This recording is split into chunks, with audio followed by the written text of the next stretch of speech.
Hello, friends. Thank you for always faithfully waiting for the Last Man on Earth movie series on our YouTube channel. We hope you can help us by subscribing so we can reach 1,000 subscribers. This will motivate us to upload the Last Man on Earth series faster until the final episode. Thank you for your continued support and patience. The scene begins with Todd happily taking care of Erica's child, Dawn, every day. Whenever Erica is tired, Todd steps in to look after Dawn. However, today, Erica intends to breastfeed Dawn, so Todd reluctantly hands her back to her mother. After Dawn leaves, Melissa's jealousy surfaces. She openly suggests that Todd should play with Carol's twins instead. Todd declines, not wanting to hurt Melissa's feelings, as she has been hesitant about having children. But Melissa reassures him and even encourages Todd to invite Jasper to play. Eager to please Melissa, Todd approaches Jasper, who is engrossed in his game console. Feeling awkward about the direct approach, Todd asks Jasper for help with something. Jasper agrees and leaves his console behind. Todd then takes Jasper to play softball to bond with him. After their game, the scene shifts to Jasper helping Todd wash his back. Jasper, with his innocent demeanor, is happy to assist Todd. The next day, Gail visits Erica to express her feelings. Gail shares that she has experienced pregnancy, childbirth, and marriage but harbors trauma about marriage, making her hesitant to marry again. However, thanks to Erica, Gail has overcome this fear. Gail then kneels and proposes to Erica, who, overwhelmed with emotion, immediately accepts. That afternoon, they hold a simple wedding ceremony led by Tandy. They exchange vows to stay together forever and officially become a family.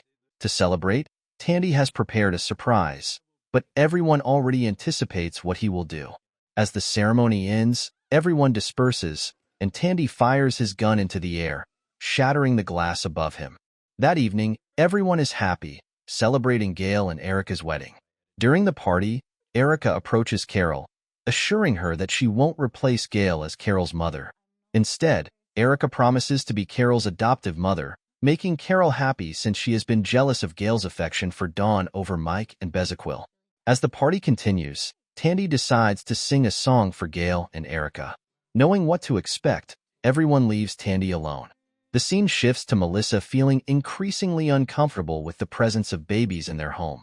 She struggles to focus on her book due to their constant crying and searches for a soundproof room to escape the noise. Once Melissa finds a quiet place, Tandy interrupts her to ask about a box containing his collection of adult magazines. Without shame, Tandy searches for the box himself and leaves after finding it. Meanwhile, Todd catches Jasper about to light a firecracker and stops him, instructing Jasper to dispose of it. Jasper complies, and Todd sends him back to his room. Carol then calls Jasper to watch Mike and Bezequel. Jasper agrees and eats the spaghetti Carol made for him while introducing himself to the twins. As Jasper plays with them, Carol suddenly leaves and encounters Erica, who questions her intentions with Jasper.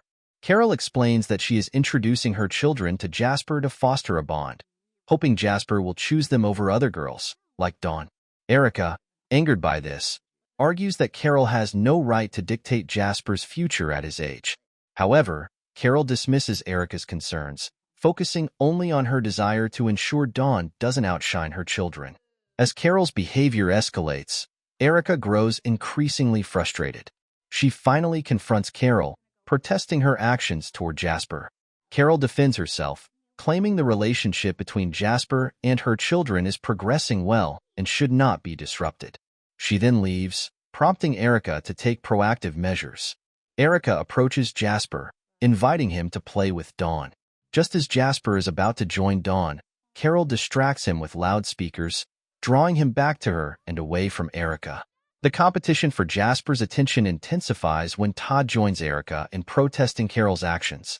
The dispute over Jasper's custody escalates, with everyone arguing until Melissa intervenes, loudly declaring that Jasper is a child who shouldn't be treated this way. Jasper, now confused and distressed by the ongoing conflict among the adults, looks on bewildered. After Melissa's revelation, all the parents realize their mistake and decide to find Jasper to apologize. However, when they go to Jasper's room, all they find is an old tube television. All of Jasper's belongings are gone. Tandy and Todd decide to search the neighborhood for Jasper. This episode opens differently from the others. It begins with a man named Carl on a date. Carl's mannerisms and behavior make the woman he's dating uneasy, especially when he frequently compliments her in a way that feels like constant flirting. Feeling uncomfortable, the woman pretends to receive a phone call and excuses herself. The date ends, and Carl returns to his apartment.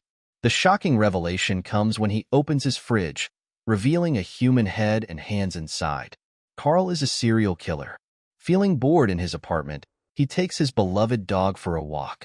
However, they barely take a few steps before Carl sees police officers searching the area.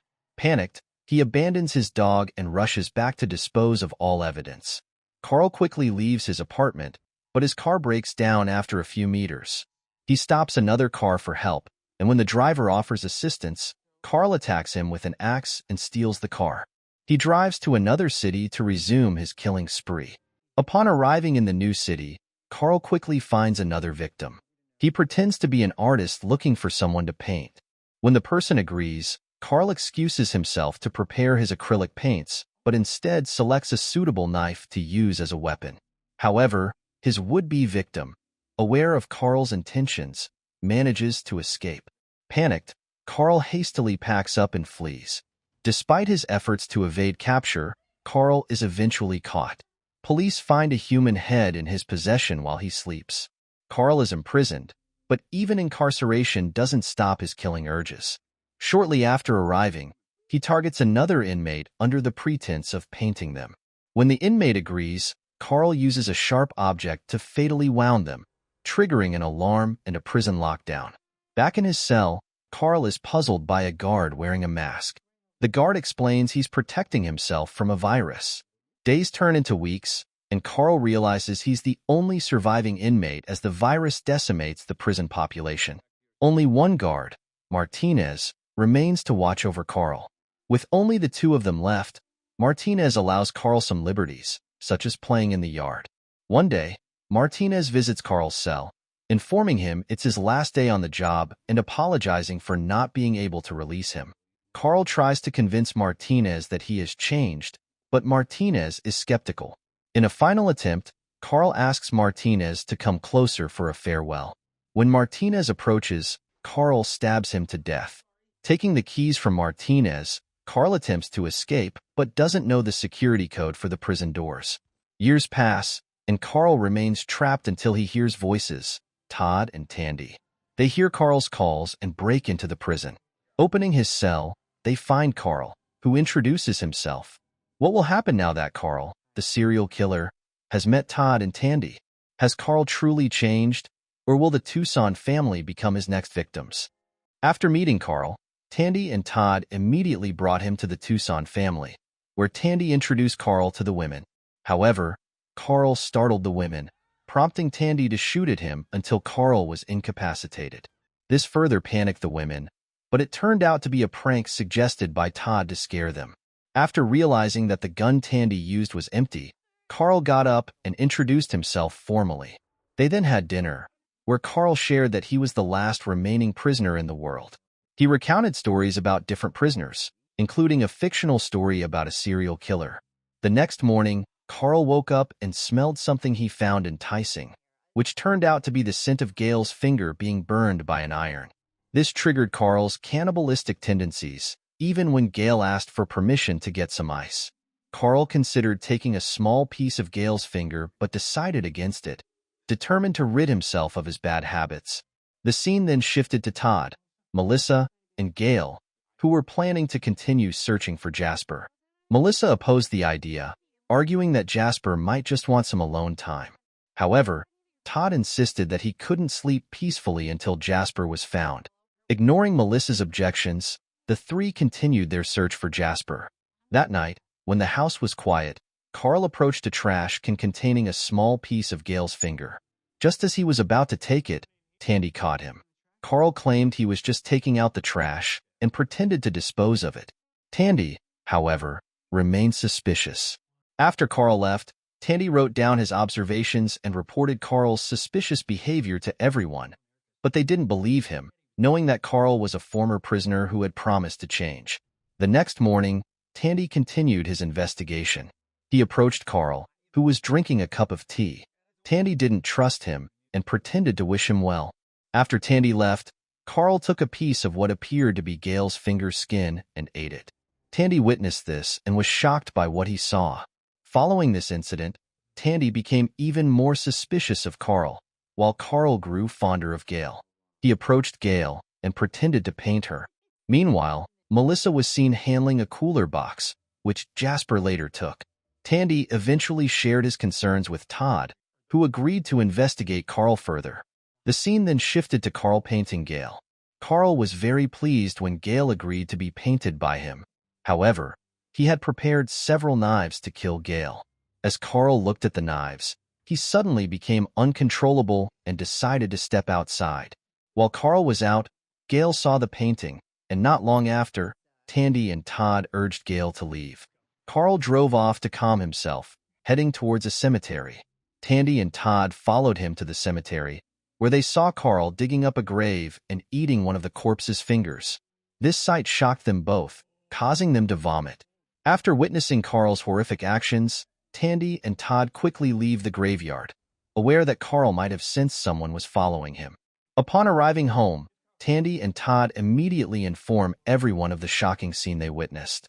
Todd, with a shaky voice, explains that they saw Carl digging up a grave and eating parts of the corpse. The revelation sends waves of fear through the group. Suddenly, they hear footsteps approaching. Everyone grabs their weapons, ready to defend themselves. It turns out to be Carl, who calmly admits to his cannibalistic tendencies.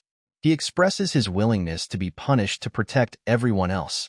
The group decides to restrain Carl, limiting his movements but treating him with a semblance of humanity. Carl explains that he genuinely wants to be a normal person but is unable to shake off his cannibalistic urges. The group convenes to decide Carl's fate, torn between leaving him or killing him. Unable to bring themselves to kill Carl, they agree to return him to prison. The next day, Tandy and Todd escort Carl back to prison.